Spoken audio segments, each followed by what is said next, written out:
네, 안녕하세요. 채널 615 황선입니다. 4월 11일 총선이 코앞입니다. 다음 주면 이제 총선이 되는데요. 2012년 4월 달을 많은 국민들이 별르면서 기다려왔죠. 아마 투표 준비 철두철미하게 하고 계시리라고 생각하는데요. 지난 4년의 경험은 우리에게 1인 1표의 그 선거권의 보장과 그 권리 행사만으로 국가의 자주권이라든지 그 사회의 민주주의가 다 지켜지는 것은 아니다라는 그런 소중한 교훈을 주는 것 같습니다. 그래서 4월 11일 날 당일날 투표하는 것은 물론이고요. 이 선거권만으로 지켜지지 않는 나라의 자주권과 이 사회의 민주주의를 지키기 위해서 더 무엇을 할 수 있을까? 우리가 거리에서, 직장에서, 학교에서 무엇을 할 수 있을까를 더 많이 고민해보는 그런 봄이 되어야 될 것 같습니다. 그런 봄이 되어야 12월 달 선거는 더 커다란 그 의미를 갖는 선거로 만들어갈 수 있지 않을까 이런 생각이 듭니다. 오늘 채널 6기로 시작하도록 하겠습니다.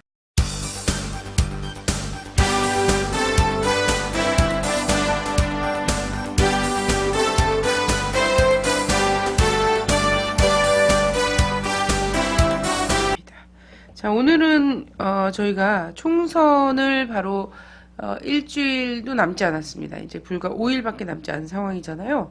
이 5일밖에 남지 않은 상황에서 저희가 이제 채널 615로 그동안 남북관계, 북미관계 전문 프로그램으로서 활약을 해왔죠. 네. 암약이라고 얘기할 뻔했는데 활약을 해왔는데 그런 이제 그 프로그램의 특징에 맞게 총선에서 각 당이 내놓은 평화통일 정책이 있습니다. 물론 평화통일 정책이라고 이름 붙이기 어려운 것도 있죠. 네, 예, 당에 분단 따라서는. 정책이라고 네. 얘기할 수 있는 이런 것도 있는데 나름 이제 하여튼 통일 정책, 남북관계 관련해서 정책을 내놓은 게 있는데 이런 것들을 좀 분석을 해보도록 하겠습니다.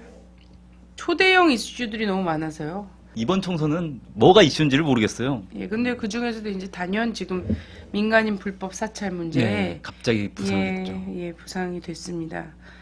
사실 정말 큰 일이죠. 예. 이건 뭐 난- 선거와 무관하게 예. 이건 진짜 정권이 물러나야만 하는 그런 초대형 사건 아닌가 이렇게 생각이 들어요. 네네. 그래서 뭐 어제는 새누리당 의원 입에서도 나왔어요. 만약에 BH, 네. 예, BH가 봉하마을이거나 북한이 아니라 블루하우스가 맞다면 대부분의 국민들이 알고 있는 대로 블루하우스가 맞고 청와대가 관여돼 있다면 이걸 그러면서 가정법을 쓴 거기 때문에 책임 없다 이렇게 발뺌을 하고 계신 모양인데 있다면 대통령이 하야할 만한 건이다 네.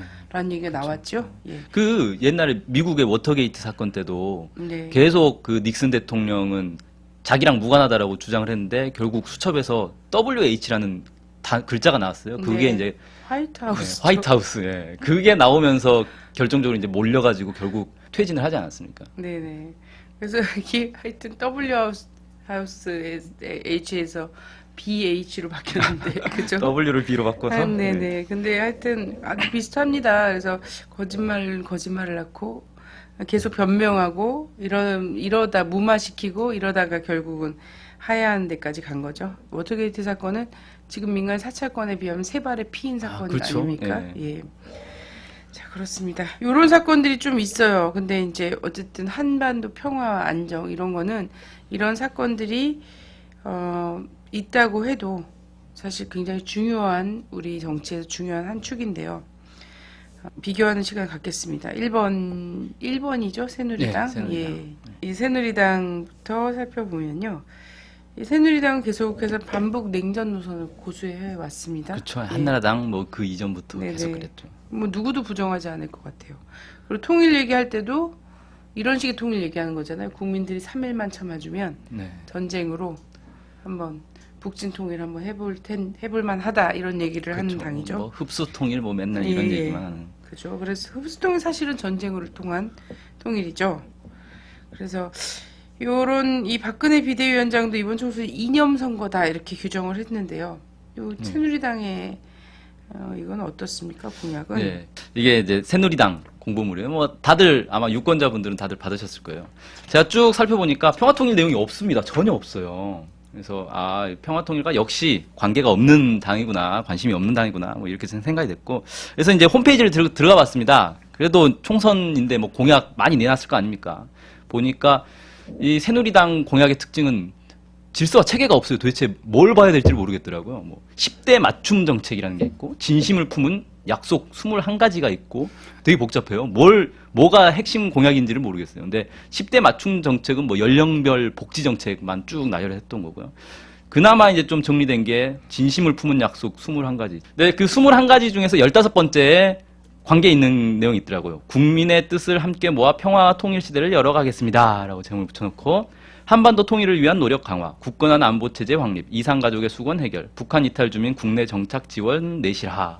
뭐 이렇게 그 내용을 담았던데, 일단 이것만 딱 들으면서 드는 느낌은, 아니 여당 그 4년 5년 시절에 뭐 하다가 이제 와서 이런 것들을 꺼내놓나, 이걸 누가 믿겠나 라는 생각 들고, 실제로 그 당 홈페이지에 가서 이 15번째 공약 올라온 거에 댓글이 하나 달렸어요. 니들이 잘도 하겠다 이렇게 댓글이 달려있는 거예요. 예, 엄청나게 기본적인 것임에도 불구하고 네. 잘도 하겠습니다, 이런 반응이 그쵸. 있었다는 예. 거죠. 그동안 내 남북관계 파트너 놓고 잘도 하겠다 뭐 이런 건데, 어쨌든 보면 이제 뭐 한반도 통일을 위한 노력 강화라고 해서 뭐 그 유연한 대북 정책 추진, 교류 협력, 뭐 인도적 지원, 핵 문제 해결로 평화 환경 조성 뭐 이렇게 했는데, 사실 이 중에서 이제 제일 중요하게 보여지는 게 이 대화 교류 협력을 뭐 강화한다 그러는데, 지금 5.24 조치로 대화 교류 협력을 끄는 게 바로 지금 이 정부 여당 아닙니까? 자기들이 대화 교류 협력을 막아놓고 공약으로 내세우면 누가 과연 믿겠는가? 이렇게 좀 생각이 됩니다. 그 다음에 이제 뭐 굳건한 안보 체제 확립은 뭐 뻔히 아시겠지만, 공고한 한미 동맹을 바탕으로 한반도 평화 유지, 뭐 군의 정예와 국방력 강화, 또 국방력에 돈 엄청 예산 확보 뭐 이런 거 돈 엄청 쓰겠다 뭐 이런 거고요. 이산가족의 수원 해결, 이산가족 문제도 사실 그 5.24 조치로 남북관계 다 끊어 놓으니까 이산가족 상봉 뭐 이게 안 되고 있는 거 아닙니까? 자기들이 다 막아놓고 또 자기들이 하겠다는 거예요. 그래서 역시나 예상을 빗나가지 않고 새누리당의 평화통일 공약은 전혀 뭐 실현 가능성이 없는 이 정당의 그간의 활동, 현 정부의 정부 여당의 그간의 활동을 통해 볼 때 전혀 실효성이 없는 것인데다가, 실제 뭐 근본적인 내용이나 뭐 통일과 관련해서 실제 평화와 통일을 가져올 만한 그런 내용 별로 없어요.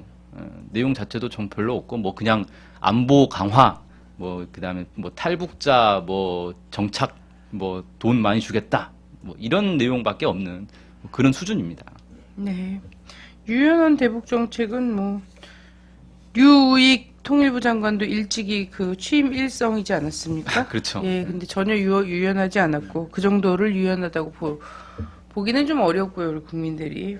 어쨌든 정책이 부족한 것도 있고 뭐 있지만 정책은 좋습니다. 뭐 안보 강화 좋아요. 그것이 한미 동맹에 기대어 있지만 않다면 나라가 안보를 강화한다는데 누가 그걸 말리겠습니까? 뭐 방법이 문제죠. 안보는 평화를 위한 거니까요, 그죠? 안보를 긴장 구조를 위해서만 악용하는 것, 이게 문제인 거고요. 네. 하여튼 전반적으로 뭐 이산가족의 수건 해결해야 되는 거 맞죠. 그 해결을 지금까지 밀어놓고 이산가족 면회소가 다 만들어졌는데도 불구하고 이게 되지 않고 있는 게 누구의 책임인가. 좀 그래서 이것들과 관련해서 정책이 부족하고 뭔가 철학적으로 뭔가 기형적인 측면이 있지만 좋습니다, 그래도. 근데 일단 이 정책이 사실이라면 이만큼이라도 우선 반성문 먼저 쓰셔야 될 것 같아요. 네. 본인들이 5.24 조치를 통해서 망쳐놓은 것, 그리고 하여튼 남북관계 전반을 다 망친 것, 대화 교류까지 다 끊고 그런 정도가 아니라 실제 물리적 충돌까지 오게 된 것, 네. 그리고 전쟁의 위기가 계속적으로 진행이 되는 이런 상황과 관련해서 반성하고 우리 전 민족 앞에 사과해야 되는 거죠. 남북 해외에 있는. 왜냐면 너무 걱정되거든요. 일본에서 그렇대요. 한반도는 전쟁이 날 것 같다, 이렇게 얘기를 한대요. 전쟁이 나니까 날 수도 있다 이렇게 생각하니까 본인들은 또 얼마나 불안하겠어요. 그렇죠. 한반도 전쟁 나면 너무 일본에도 건너올 텐데 미사일들도. 그죠. 예전에는 한반도 전쟁 나서 좋아했죠, 일본이.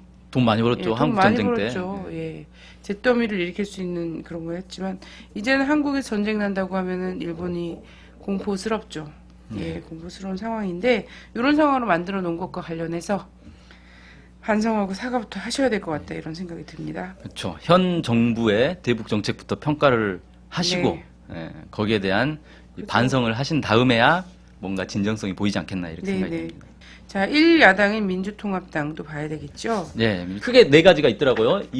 일자리, 사람, 내일, 평화에서 네 가지 중에 하나로 평화를 딱 넣었어요. 그래서 한반도의 평화가 활짝, 한반도 평화 비전, 평화 공영의 새로운 한반도 시대 개막 뭐 이렇게 내용이 들어 있습니다. 근데 뭐 그 자세한 내용은 뭐 공보문은 워낙에 이제 요약된 거라서 자세한 내용은 없고 또 홈페이지를 들어가 봤습니다. 서민에게 희망을, 시민에게 자유를, 한반도의 평화를 이렇게 이제 3대 기조를 제시를 했고요. 거기에 기초해서 7대 비전, 33대 정책 약속, 250개 실천 과제를 이렇게 제시를 했더라고요. 그 중에 7대 비전 중에 네 번째 비전이 평화 공영의 새로운 한반도 시대 개막, 한반도의 평화 활짝 이 내용으로 되어 있습니다. 그래서 이것과 관련된 이제 정책 약속과 실천 과제를 보니까 3개 정책 약속, 18개 실천 과제 이렇게 되어 있어요. 그래서 각 정책 약속별로 6개씩 실천 과제가 있는 건데 정책 약속 보면 첫 번째가 한반도의 불안한 정전 체제를 항구적인 평화 체제로 전환해 나가겠습니다. 라고 해서 남북 기본 합의서, 6.15 공동선언, 14선언 이행 이렇게 되어 있고요. 남북 주도의 한반도 평화협정 체결 이렇게 되어 있는데 이 부분은 좀 의구심이 가요. 한반도 평화협정이 남북 주도로 될 문제는 아닌데 이게 좀 한반도 문제에 대해서 깊이 있게 모르고 그냥 막 쓴 거 아닌가라는 생각이 좀 들고요. 그다음에 서해를 평화 경제 협력 지대로 전환 뭐 이런 내용들이 있는데 아무래도 이제 6.15 공동선언, 14선언을 이행하는 그런 차원에서 이제 쭉 정리가 된 것 같습니다. 그다음 두 번째는 실종된 남북 교류 협력을 조속히 재개하고 북방 경제 시대 기틀을 마련하겠습니다라고 해서 민간 단체 교류 협력 보장 지원, 오이사 조치 철회, 금강산 관광 재개, 남북 자원 협력 강화, 평화 경제 특구 관련 협력 확대, 이상 가족 등 인도적 문제 해결 이런 내용들이 쭉 들어 있고요. 세 번째는 이제 군 관련해서 안심하고 보내는 군대, 국가와 청년들의 미래를 준비하는 군대를 만들겠습니다라고 해서 이건 이제 군 복지와 관련된 내용이라서 딱 직접적인 연관은 없는 것 같고요. 그래서 기본은 민주통합당의 이 평화통일 정책은 6.15 14선언을 이행하고 지금의 이명박 정부 시절의 후퇴한 남북 관계를 다시 되돌려 놓는 게 기본 내용이다. 이렇게 생각되는데 좀 이제 긍정적이죠, 많이. 긍정적인데 이제 한계가 있다면 이 6.15 14선언 시대로 다시 되돌려 놓는 수준에서 좀 머물고 있다. 이걸 미래지향적으로 좀 더 발전시키는 거에 대해서는 좀 부족한 것 같아요. 그런 부분은. 그래서 그리고 이제 좀 근본적인 문제들이라든지 원론적인 데서 약간 이제 부족한 점들, 평화협정을 남북주도 체결하겠다든지 이런 이제 것들은 좀 한계가 있는 것 아닌가 이렇게 좀 생각이 됩니다. 네. 남북 간 평화협정이라는 얘기를 했군요. 네. 북미 간의 평화협정이 필요하다는 것을 잘 알고 있으나 남북 간 평화협정을 주장할 수밖에 없는 그게 이제 민주통합당의 한계죠. 한계라고 할 수 있죠. 예, 한계가 명확하게 드러나는 부분이죠. 그래서 저는 이제 민주당 같은 경우, 민주통합당 같은 경우에 되게 많이 자주 6.15 14의 적자다 본인들이 네. 이렇게 얘기를 하거든요. 그것을 제대로 구현해 나가기 위해서는 소극성을 털어버려야 한다. 네. 예, 이따 비례 후보 얘기하면서도 다시 한번 그 얘기를 할 수 있을 것 같은데요. 네. 그렇습니다. 다음은 글쎄요, 여기도 그래도 기호 3번이니까요. 자유선진당 안 봐도 비디오인데 네. 네, 어떨지는 다 이제 뻔한데요. 그래도 자유선진당을 간단히 살펴보겠습니다. 네. 내용을 보니까 역시나 없어요. 내용이 평화통일과 관련해서는 전혀 없습니다. 자유선진당 그래서 또 홈페이지에 들어가 봤습니다. 설마 그래도 있긴 있겠지라고 봤는데 10대 기본 정책이라고 나왔는데 여기는 전혀 없고요. 그 다음에 100대 약속이 있는데 100대 약속 중에 마지막 항목으로 있더라고요. 이제 100대 약속을 항목별로 나눴는데 그 중에 18번째 마지막 항목에 튼튼한 안보, 올바른 남북관계 정립이라 해가지고 세 가지 약속이 있어요. 첫째, 병사와 국가안보를 위협하는 불량 무기 및 방위산업 비리 근절. 두 번째, 한반도 평화 구축 및 주변 사강의 주도적 역할 정립. 그다음 마지막으로 확고한 안보, 당당한 대북 정책 추진. 그래서 역시나 새누리당은 그래도 이제 국민들의 좀 눈치를 많이 보면서 그나마 뭔가 이렇게 유연한 대북 유연한 정책을. 대북 정책 어쩌고저쩌고 했는데 여기는 그런 것도 없어요. 그냥 국가 안보, 뭐 확고한 안보 뭐 이런 게 이제 중심이 되고 있고 북한의 무력 도발에 대해서도 단호히 대응하는 우리 군의 역량 강화가 필요하다. 뭐 이런 내용들이 들어있어요. 그나마 좀 그 통일과 가까운 이 마지막에 두 번째 99번째 약속을 보면 내용이 이런 거예요. 북한의 대량 무기의 조속한 해결 등 남북 간 군사적 긴장 완화와 적대적 대결 구도 해소. 북한이 군사적 긴장 완화에 호응하면 북한 경제 회복과 재건을 위해 본격적인 대북 지원 실시. 이건 이명박 정부가 했던 그 초기에 했던 비핵 개방 3천 내용은 그대로 따온 것 같습니다. 뭐 3천이라는 숫자만 안 넣었지. 사실 비핵 개방 3천하고 내용이 똑같아요. 그 다음에 두 번째는 동북아 평화 증진을 위한 남북한 미일 중러 6개국 정상이 참여하는 동북아 협의체 추진. 이건 뭐 육자회담 하고 있는데 이건 왜 또 꺼냈는지 모르겠고요.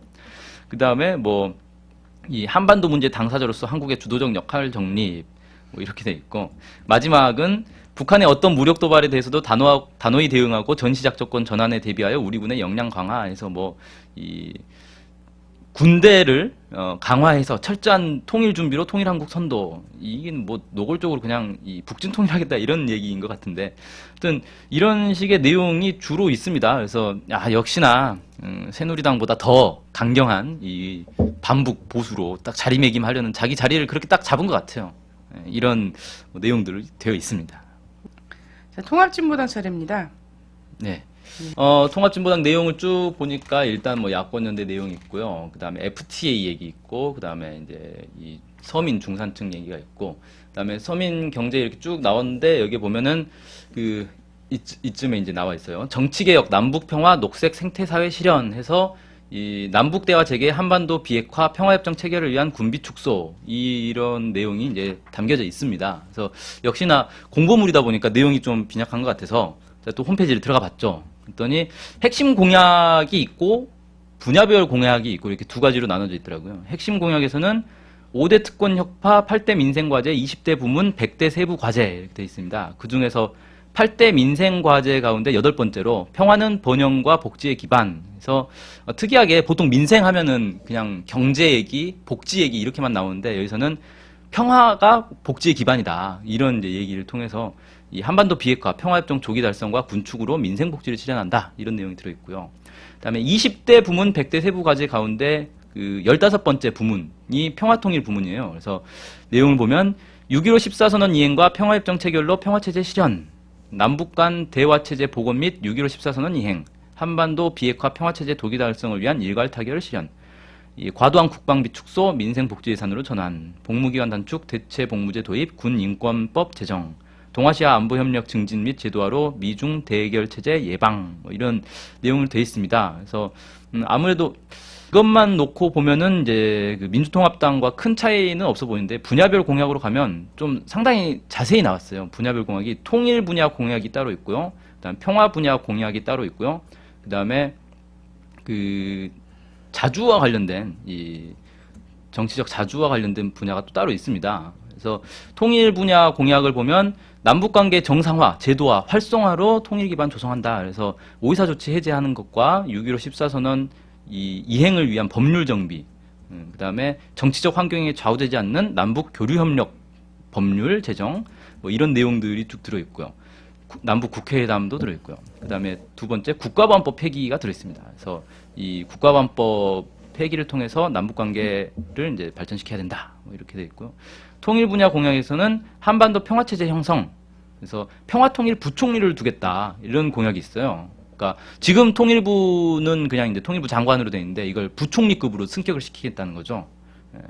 그 다음에 이 한반도 비핵화 평화체제 조기 달성을 위한 새 일괄 타결을 추진하겠다. 이런 내용이 있고, 뭐 여기에는 사회 평화협력지대 뭐 있고, 한미합동 군사훈련, 뭐 PS 참여 중단과 폐기, 뭐 이런 내용들도 들어있고요.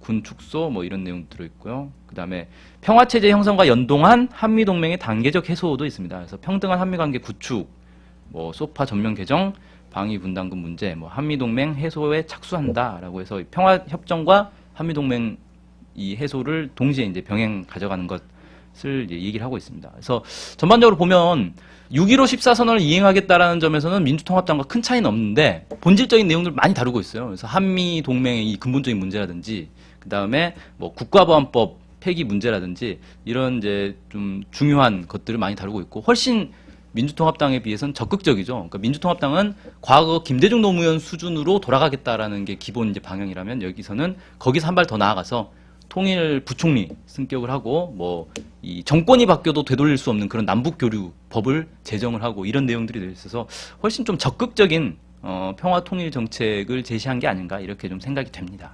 진보 정당들이 꼼꼼하고 이러니까요. 예.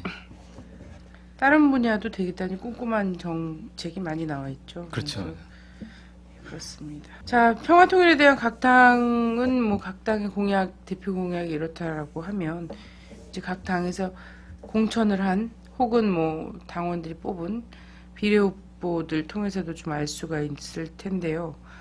새누리당 비례후보 중에 통일 후보가 있나요?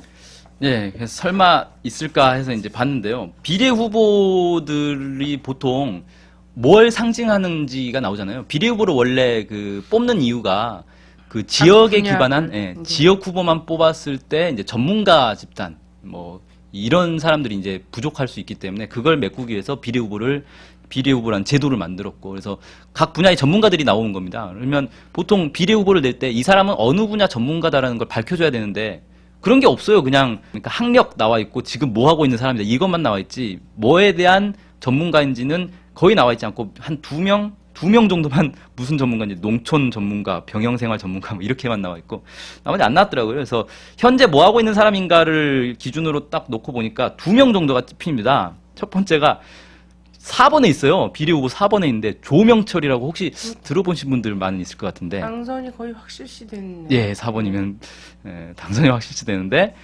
탈북자 출신입니다. 김일성 종합대학 졸업, 뭐 박사 학위를 받았다라고 했는데 학력 이 위조 논란이 있죠 지금. 그래서 그 이번에 새누리당 후보들 중에 이런 사람들 진짜 많더라고요. 논문 위조, 뭐 학력 위조, 뭐 이런 사람들 진짜 많던데 이 사람도 위조 논란이 있어요. 뭐가 논란이냐면 김일성 종합대학에서 석사밖에 못 받았다. 이걸 누가 폭로한 거예요? 같은 탈북자 출신의 이윤걸 북한 전략정보서비스센터 소장이라는 사람이 종편에 출연해서 폭로를 했다 그러네요. 석사만 받았다. 이게 녹취록도 있다. 뭐 이런 이제 얘기를 했고 김일성 종합대학에 교수를 했다는데 그것도 거짓말이다. 뭐 이렇게 이제 폭로를 해서 논란이 좀 있습니다. 아무튼 그런 사람이고요. 뭐 현 통일부 통일교육원 원장으로 있는데 탈북자 출신 중에선 제일 출세한 사람 아닌가. 지금 재산이 거의 재산이 20억 가까이 된다 그래요.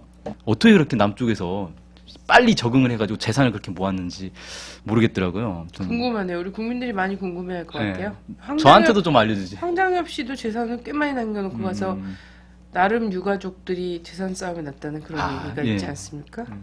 재테크의 아주 귀재가 아닌가 네. 뭐 이런 생각이 드는데 어쨌든 그런 사람입니다. 근데 사실 이제 탈북자 출신을 이렇게 기호 4번에 넣어놨다 이렇게 이제 보면 이 사람이 어떤 일을 할까? 과연 평화와 통일을 위해서 긍정적인 역할을 할 것인가? 근데 우리가 알지 않습니까? 지금 이제 남쪽 사회에 탈북자라고 부르는 사람들이 많이 들어와 있는데 이 중에 거의 대다수는 빈곤한 생활을 면치 못하고 있어요. 그리고 극소수는 출세를 했어요. 이런 이제 조명철 같은 사람은 출세를 했는데 출세한 사람들이 대부분 뭐냐면 북한에 대해서 막 헐뜯고 그다음에 이 남북 간의 무슨 전쟁 위기나 뭐 이 충돌 뭐 대북 강경 정책을 주장하고 이런 사람들만 출세를 한 거예요. 나머지 그냥 평범한 사람들은 다 그냥 빈민층으로 살아가고 있습니다. 그래서 이런 사람 이렇게 출세한 사람이 비례 후보 국회의원 돼가지고 뭘 하겠는가? 결국은 또 북한에 대해서 이 반북 강경 정책, 적대 정책 이런 걸 추진하는데 앞장서지 않겠는가? 이런 우려가 좀 들고요. 네. 저는 굉장히 많은 대다수의 그 고향을 떠나올 수밖에 없었던 탈북자들이 남북이 평화롭게 공평하게 통일하기를 바란다고 생각해요. 그렇죠. 그래서 고향도 다시 갈 수 있고 이런 길을 희망한다고 생각합니다. 실제로 뭐 다시 북으로 뭐 가겠다 이런 사람들도 있지 않습니까? 예, 그럼요. 그런 사람들이 있고요. 제가 북에서 만나봤던 탈남자들 있죠. 탈남자. 네, 탈남자. 네. 탈북자만 있는 게 아니라 탈남자도 있잖아요. 그중에 뭐 농민도 있고 선생님도 있고 뭐 남쪽에서는 납북이다라고 이야기를 하고 있지만 거기서 적응해서 살고 있는 사람들이 있단 말이죠. 제가 만나봤던 뭐 오익재 선생님이라든지 네. 예, 이런 분들이라든지 류미영 선생님 이런 분들 있잖아요. 최덕신 장관의 부인 최덕신 씨는 돌아가셨지만 이런 분들을 만나봤을 때 이런 분들 굉장히 고향을 그리워해요. 전 남쪽에 많은 탈북자들도 그렇게 그러리라고 생각합니다. 그렇지만 이런 식으로 출세하려고 하고 했던 사람들이 보였던 행보 있잖아요. 특히나 지난 4년간 보였던 거. 뭔가 사건이 있을 때마다 삐라 날리기. 네. 그죠? 예, 이런 것들을 하는 거예요. 그리고 탈북, 뭐, 인권 문제다라고 하면서 이것을 오히려 외교적으로 뭔가 이렇게 성사시키는 방향이 아니라 오히려 일이 더 시끄러워지고 탈북자 인권은 더 탄압당하는 이런 방향에서 될 수밖에 없는 이런 식으로 좀 진행을 하는 과정들이 있었단 말이죠. 그런 작용들을 했단 말이죠. 이분들은 남쪽 사회에서 분단이 공고할 거라고 생각하고 계속해서 어떤 체제에 자발적으로 이용당하든지 아니면은 다른 정치적 목적에 의해서 뭐 스스로 이용을 허락했든지 뭐 이런 거잖아요. 이런 거기 때문에 이분이 가셔서 실제 평화통일이라든지 이런 거에 정말 민족의 화해와 그리고 많은 고향을 잃은 탈북자, 탈남자가 고향을 찾는 것에 스스로 복무할지에 대해서는 의심을 가질 수밖에 없다는 거예요. 네. 그렇죠. 그리고 의심이 가는 충분한 또 이유 중에 하나는 또 벌써 이제 학력 위조 이게 같은 탈북자 안에서 학력을 위조했다 이런 얘기가 나온다는 것 자체가 이제 도덕성 문제가 좀 걸리지 않나 이런 거거든요. 그렇죠. 네. 그 18번에 송영근 씨라고 그 전 국군 기무사령관이라고 합니다. 예, 그 지금 뭐 하는지는 잘 모르겠는데 어쨌든 기무사령관이라는 걸 딱 보는 순간 어떤 사람인다라는 걸 좀 짐작이 가시죠? 최근에 민간인 사찰에 네. 국정원 기무사도 함께 그렇죠. 요 구절이 또 들어가 있었죠. 그래서 사실상 기무사나 국정원이나 이런 분들이 지금 민간인 사찰이나 이런 거에서 자유롭지 못하죠. 그렇죠. 책임을 져야 된다는 거에서 이런 분들이 그냥 나오는 건 좀 아닌 것 같고. 네. 뭐 지역 후보 중에도 있어요. 김종태 네. 씨라든지 김종태 씨 2008년부터 2010년까지 기무사령관으로 있었던 사람입니다. 2008년, 2010년 민간인 사찰 네. 집중됐던 때 그때 그 뭡니까? 그 쌍용차 파업 때 그 기무사 사찰 한참 논란되지 않았습니까? 예, 맞습니다. 그저께 안동 하여튼 방송국 지역 후보 토론회에 나와서 기무사는 민간인 사찰한 바 없다라고 말씀하셨어요. 그 예, 그래서 수첩까지 요것도 다 나왔는데도 예, 수첩까지 지금 민간인들이 네. 딱 봐서 기무사 이걸 봤거든요. 찍어놓은 게 있습니다. 이렇게 얘기를 했고 황진아 씨 뭐 이런 분들도 또 있잖아요. 증거가 있어도 나는 모른다, 아니다 이런 말을 할 정도가 돼야 좀 갈 수 있는 그런 데가 아닌가 싶습니다. 군 출신들이 많이 있습니다. 지역 후보에서는 더 많이 있어요. 네. 네, 그 뭐 민주통합당. 민주통합당을 들어가봤더니 여기서 이제 2명을 제가 찾았습니다. 민주통합당은 아예 후보에 그 어떤 후보들인지가 딱 나왔어요. 그래서 1번 일자리, 2번 장애인, 3번 비정규직 뭐 이런 식으로 어느 분야의 전문가인지 쭉 나왔는데 그 중에 8번에 보니까 평화가 있어요. 8번에 백군기 씨라고 처음 들어봤는데 어떤 분인가 봤더니 지금은 이제 부천대학교 초빙 교수인데 전 3군 사령부 군사령관이고 특전사령부 사령관을 하셨던 분이더라고요. 그래서 전형적인 군인 출신이고 뭐 사실 뭐 많이 알려지진 않았는데 이념 성향이나 이런 거에 대해서는 거의 알려진 바가 없더라고요. 예, 그리고 그 이분이 공약으로 내건 건 대부분 이 군 복무 정책, 뭐 군 복지 뭐 이런 분야에서 주로 해서 사실 뭐 평화와 통일과 관련이 있다기보다는 그냥 군대 내 이 복지라든지 군대 행정이라든지 이런 데 좀 전문가 아니신가 이런 걸 위해서 좀 영입된 분이 아닌가 이렇게 생각이 되고요. 그 다음에 또 이제 눈길을 끄는 게 21번에 있습니다. 21번에 아마 여기 이 방송 보신 분들은 대부분 아실 것 같은데 이 임수경 씨라고 전대협 시절에 방북 대표였죠. 전 방송이 남북방송 교류위원으로 있었고요. 이분이 민주당 후보로 이렇게 21번으로 들어가 계셨습니다. 이분 같은 경우는 아무래도 뭐 방북 대표기도 했고 그 이후에도 이 남북 관계와 관련해서는 꽤 이제 긍정적인 활동들을 많이 한 걸로 이렇게 알고 있죠. 그래서 그 앞쪽에 보니까는 커다랗게 사진 나온 대표 인사들이 좀 있어요. 비례 네. 후보 중에 대표 인사들이죠. 이렇게 쭉 예, 있는데 그래서 일자리, 일자리랑 뭐가 있습니까? 평화에는 근데 그분이 들어가셨더라고요. 8번에 네. 백군기 씨. 특전사령관이었다는. 네. 글쎄요, 제가 볼 때는 오히려 이분보다는 군복까지 입고 나오셨어요. 임수경 씨가 훨씬 유명한 분이지 않나 생각되는데. 그래서 민주당이 지금 좀 이 색깔론 이런 것들을 좀 많이 부담스러워하는 게 아닌가 이런 생각이 많이 좀 들었고요. 예.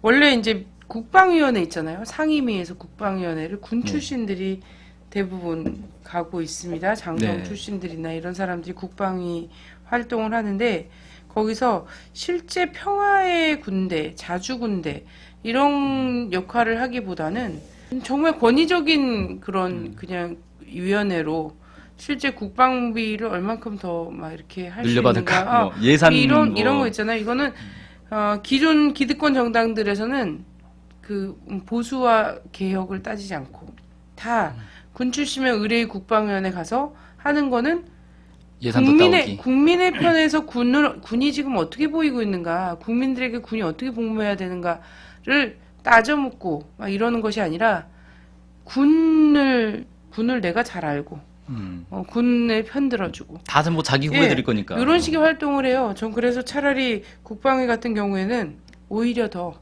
민간인 네. 출신들이 가야 군과 군민 간의 사이가 더욱더 돈독해지고 서로 소통도 되고 이렇게 한다고 생각합니다. 네, 그렇습니다.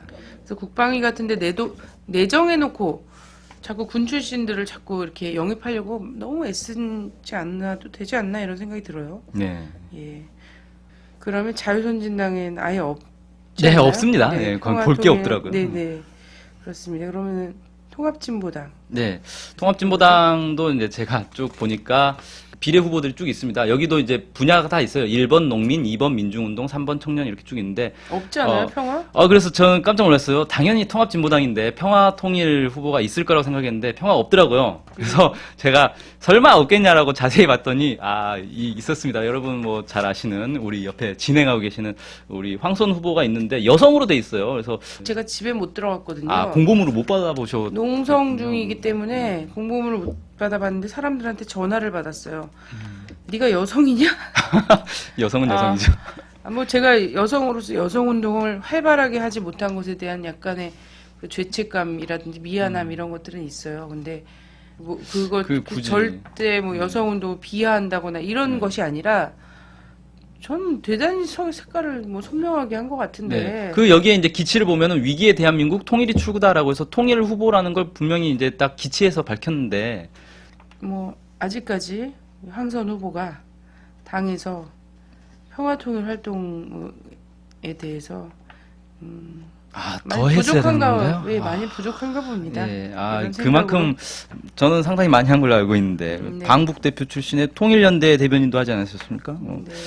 예, 아무튼 그래서 이제 그 비례 후보들을 쭉 보면 제가 이제 느끼기에는 통합진보당이 좀 더 평화통일 분야에서는 더 적극적이고 자신감 있게 나가도 되지 않겠나 이런 생각이 좀 드는 게 워낙에 진보 정당, 진보 단체, 진보 인사들이 이 보수 세력으로부터 색깔론 이 공격을 많이 받지 않습니까? 그죠. 예. 지금 통합진보당에 떨어지고 있는 집중포화의 예. 대부분이 그쵸. 색깔론이죠. 다 색깔론. 예. 그러다 보니까 좀 위축된 게 아닌가. 그래서 이런 부분을 왠지 좀 이렇게 이 밑으로 내리려고 하는 그런 생각도 있지 않는가 이런 좀 그 안타까움도 있어요. 근데 저는 오히려 그럴수록 더 자신감 있게 밀고 나가야지 국민들로부터 신뢰를 받는 거지. 그 색깔론 공격하니까 왠지 좀 논란이 될 것 같은 부분은 좀 뒤로 숨기고 뭐 이렇게 한다고 해서 될 일은 아니다. 저는 좀 이렇게 생각해 봅니다. 네. 자, 마지막으로 총 정리를 해보겠습니다.